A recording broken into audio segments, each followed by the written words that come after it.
주님께서 여러분과 함께 요한이 전한 거룩한 복음입니다. 주님 영광 받으소서. 그때 예수님께서는 티베리아스 호숫가에서 다시 제자들에게 당신 자신을 드러내셨는데 이렇게 드러내셨다.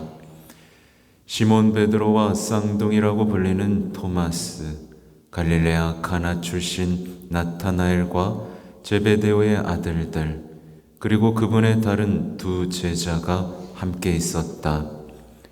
시몬 베드로가 그들에게 나는 고기 잡으러 가네 하고 말하자 그들이 우리도 함께 가겠소 하였다.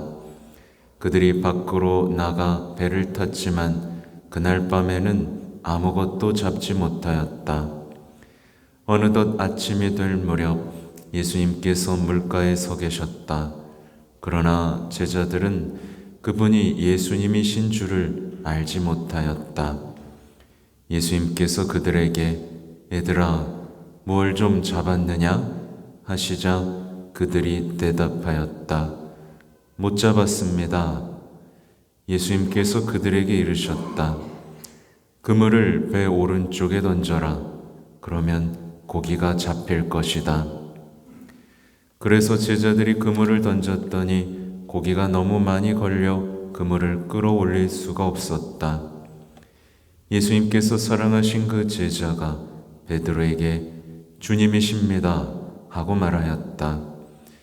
주님이시라는 말을 듣자 옷을 벗고 있던 베드로는 겉옷을 두르고 호수로 뛰어들었다. 다른 제자들은 그 작은 배로 고기가 든 그물을 끌고 왔다. 그들은 못에서 100m쯤 밖에 떨어져 있지 않았던 것이다. 그들이 못에 내려서 보니 숯불이 있고 그 위에 물고기가 놓여 있고 빵도 있었다. 예수님께서 그들에게 말씀하셨다. 방금 잡은 고기를 몇 마리 가져오너라. 그러자 시몬 베드로가 배에 올라 그물을 무트로 끌어올렸다. 그 안에는 큰 고기가 153마리나 가득 들어 있었다. 고기가 그토록 많은데도 그물이 찢어지지 않았다. 예수님께서 그들에게 와서 아침을 먹어라 하고 말씀하셨다. 제자들 가운데에는 누구십니까? 하고 감히 묻는 사람이 없었다. 그분이 주님이시라는 것을 알고 있었기 때문이다. 예수님께서는 다가가셔서 빵을 들어 그들에게 주시고 고기도 그렇게 주셨다. 이렇게 예수님께서는 죽은 이들 가운데에서 되살아나신 뒤에 세 번째로 제자들에게 나타나셨다. 그들이 아침을 먹은 다음에 예수님께서 시몬 베드로에게 물으셨다. 요한의 아들 시몬아, 너는 이들이 나를 사랑하는 것보다 더 나를 사랑하느냐? 베드로가 예, 주님, 제가 주님을 사랑하는 줄을 주님께서 아십니다 하고 대답하자 예수님께서 그에게 말씀하셨다. 내 어린 양들을 돌보아라. 예수님께서 다시 두 번째로 베드로에게 물으셨다. 요한의 아들 시몬아, 너는 나를 사랑하느냐?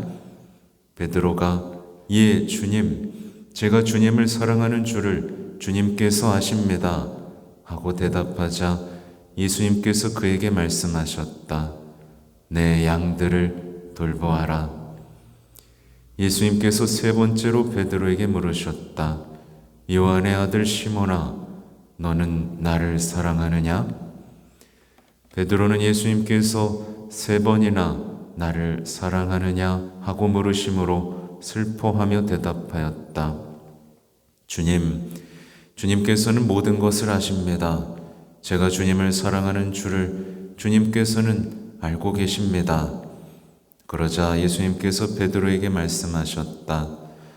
내 양들을 돌보아라. 내가 진실로 너에게 말한다.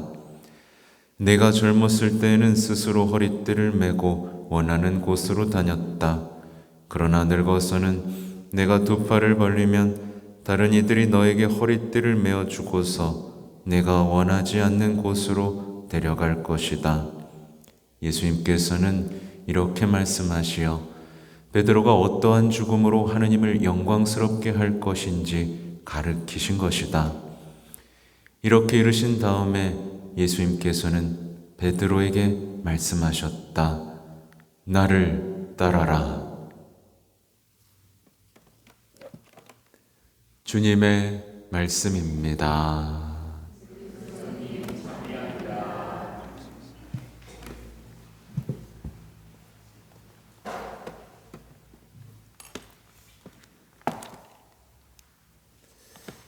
찬미 예수님. 네, 참 아름다운 대화죠. 이런 대화는 어디에서도 볼 수 없고 정말 예수님만이 하실 수 있는 온유한 대화이고 마음을 건드리고 또 사람의 영혼을 일으키는 대화입니다. 여러분도 누가 여러분 배신을 해가지고 오랜만에 만났어요. 그러면 얘들아 뭘 좀 잡았느냐? 라고 말하실 수 있겠어요?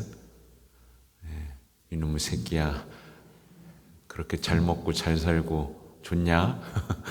이렇게 말하겠죠, 그죠? 근데 얘들아 뭘 좀 잡았느냐? 그 영혼을 건드리고 대화할 수 있도록 마음의 장벽을 완전히 무너뜨립니다. 나중에는 와서 아침을 먹어라. 정말 그때부터 내면의 이야기와 삶의 이야기들, 그리고 끝내는 이제 너는 나를 사랑하느냐? 사랑의 이야기. 그 영혼을 다시 완전히 살렸습니다. 그죠? 이게 우리 모두의 얘기죠. 여러분, 뭘 좀 잡으셨습니까? 여러분 인생을 한번 돌아보세요. 여러분은 빈그문의 밤을 보냈습니까? 아니면 충만히 잡고 예수님과 힘차게 사랑하고 그분을 위해 위험을 무릅쓰고 바다에 뛰어드는 열정이 있는가 하면 그분을 사랑할 용기, 사랑합니다. 예수님이 시키는 거 뭐든지 할게요. 따라갈게요. 라는 어떤 열정과 희망과 사랑 이야기가 여러분의 삶 안에 아름답게 펼쳐지느냐? 아니면 어떨까요? 사랑하긴 하는데요 하면서 계속 핑계를 대며 제자리를 떠돌고 빈 그물만 끌어올리며 하나님께 투덜대고 있지는 않나, 어떤 이런 이야기들 볼 수 있겠죠. 근데 이런 이야기들이 만약에 여러분의 이야기라면 오늘 복음을 읽고 오늘 복음이 여러분을 살리면 좋겠습니다. 그래서 예수님이 길이요 진리요 생명이라는 말이 있거든요. 내가 길을 잃었을 때 이 복음은 우리에게 길이 되어주고, 내가 뭔가를 주장할 때 언제나 진리로서 굳건하게 그 자리에 계시고, 우리가 죽어갈 때 생명을 주시죠. 이 말씀을 오랫동안 읽고 묵상하며 내가 이 복음 속에 한 사람의 주인공이 된다면 여러분의 삶은 바뀌지 않을까요? 근데 어떤 사람은 잘못 묵상해가지고 이 물고기가 되기도 합니다. 그런 거 있잖아요. 인생이 되는 일이 없네. 오른쪽에도 내가 던져봤어. 하지만 그건 다른 얘기입니다. 예수님의 말을 듣고 오른쪽으로 던졌을 때 벌어지는 일은 예상할 수 없죠. 근데 마치 내가 인생을 다 아는 것처럼 살 때, 그리고 예수님에 대한 사랑이 메말라 있을 때 그분의 말을 듣지도 못했을 것이고 그물을 던지지도 못했을 것이고, 그래서 우리 삶에 필요한 건 사랑입니다. 저는 사실 아픈 분들을 많이 만납니다. 근데 대부분 뭐 때문에 병 났을까요?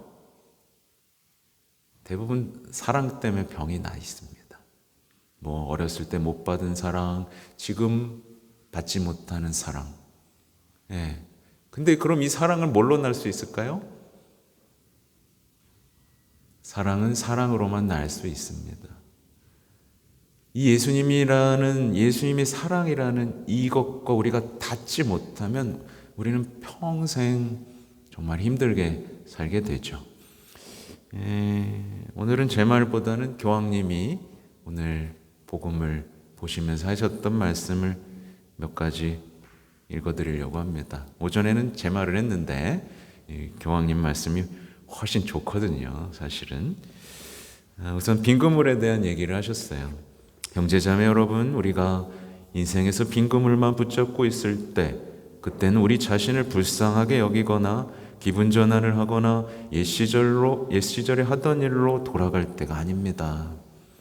예수님과 함께 다시 시작할 때입니다. 다시 시작할 용기를 구할 때, 예수님과 함께 항해를 나설 때입니다. 낙담과 마주하거나 혹은 오늘 나는 헛일을 한 것처럼 느낀다라며 삶의 의미를 다소 잃을 때, 언제나 예수님과 함께 다시 떠나고 다시 시작하고 깊은 곳으로 다시 항해에 나서도록 하십시오. 그분께서 여러분을 기다리십니다. 멋있죠?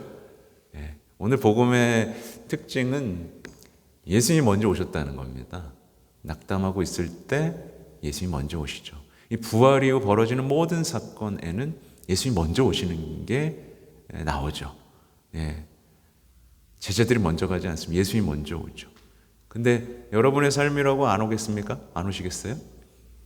오시겠죠? 같이 걷고 여러분에게 말을 시키고. 근데 성경을 읽어야 말을 시키십니다, 여러분. 말을 시키고 같이 걸으면서 우리의 불타는 마음들을 다시 일으켜 세우셨죠. 또 교황님은 이 물에 뛰어든 베드로의 모습에 영감을 받으셔서 이런 말씀을 하셨어요.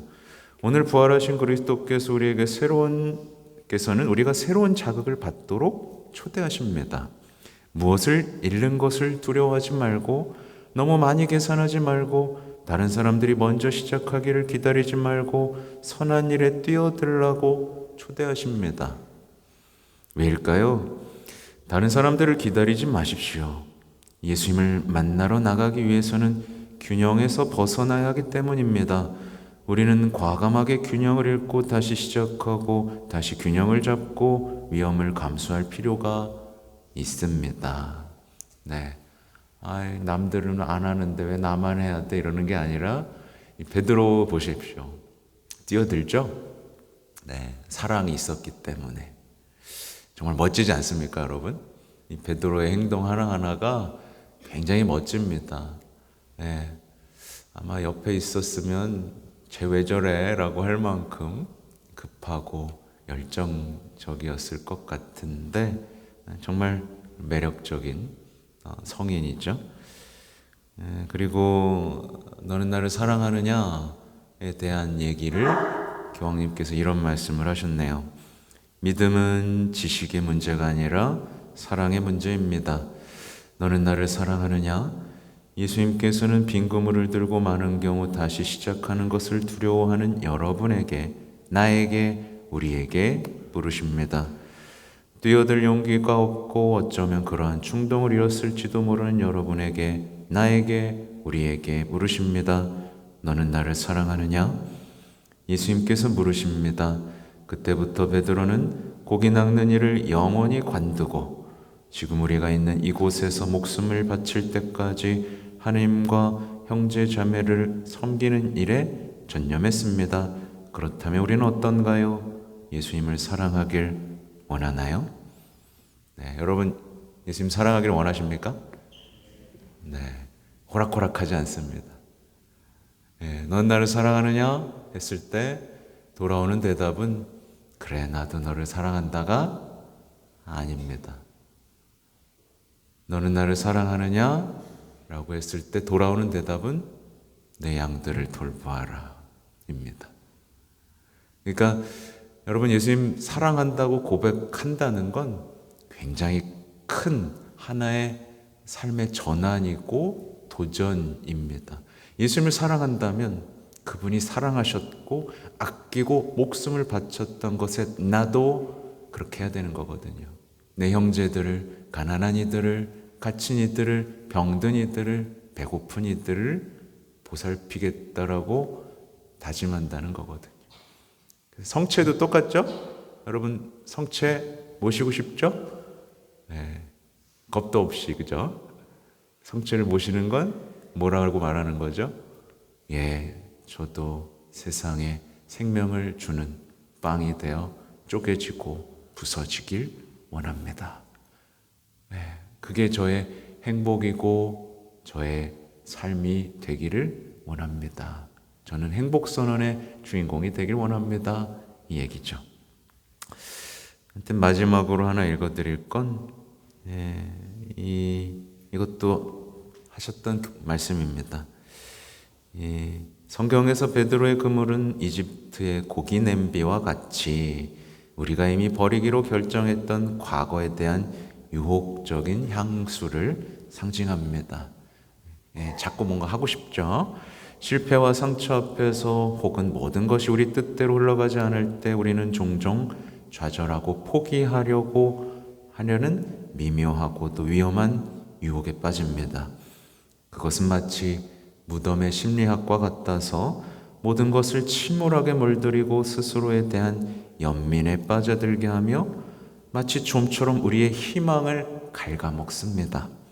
그러면 결국 공동체 안에서 나타나는 가장 나쁜 현상, 곧 겉으로는 모든 것이 정상처럼 보이지만 실제로는 신앙이 점점 닳아 없어지고 소심한 실용주의로 변질되는 일이 벌어집니다. 네, 이게 교황님이 복음의 기쁨에서도 언급하셨던 내용입니다. 그러니까 우리가 자꾸 과거로 돌아가고 자기 연민에 빠지면서 신앙 속에서 기쁨을 느끼지 않을 때 이제 신앙은 그 누구에게도 매력이 없는 그냥 박물관 신앙이 되고 우리의 모든 행위들은 골동품 수집이 되는 그런 처참한 얘기를 하신 거죠. 반대가 뭐겠어요? 그물을 던지고, 그렇죠? 고기를 잡고, 사랑합니다. 용기를 내겠습니다. 라는 삶 아니겠어요? 교황님이 남겨주신 이 말씀들 안에는 우리가 계속 앞으로 자기 연민, 상처, 슬픔이 아니라 계속해서 앞으로 나아가는 희망, 사랑, 열정의 이야기들이 담겨 있습니다. 여러분, 순식간에 여러분의 삶은 예수님에게서 벗어나는 순간 여기서 자유로울 수가 없어요. 그렇죠? 낙담, 실패, 어떤 자기 연민, 상처, 어떤 그 늪에서 자유로울 수가 없습니다. 특히 우리 한국 사회는 더더욱 그게 심하죠. 그러니까 여러분 예수님을 향해 손을 뻗으십시오. 그리고 그분을 사랑하고 싶다고, 용기를 달라고, 제가 당신을 따르게 해달라고 끊임없이 청하시면서 여러분의 삶이 아름다운 희망의 순례자가 되기를 기도하겠습니다. 아멘.